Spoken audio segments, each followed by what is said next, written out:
నీ అందం పొగిడే అవకాశాన్ని కవులకు సైతం ఇవ్వద్దు. మరి నాకై పుట్టిన నీకైతే అది పూర్తిగా ఇవ్వచ్చు. నీ భారం మోసే అదృష్టాన్నే భూమికి సైతం ఇవ్వద్దు. నేనంటే మెచ్చిన నీకైతే అది వెంటనే ఇవ్వచ్చు. నేను హత్తుకుపోయే భాగ్యాన్ని నీ దుస్తులకైనా ఇవ్వద్దు. నేను హత్తుకుపోయే భాగ్యాన్ని నీ దుస్తులకైనా ఇవ్వద్దు. నీకై బ్రతికే నాకే ఇవ్వచ్చు.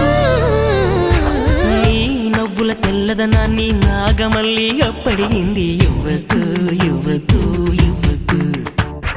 నీ పెదవుల ఎర్రదనాన్ని గోరింటాకే అరువడిగింది. ఇవ్వద్దు ఇవ్వద్దు ఇవ్వద్దు. నా వాకిట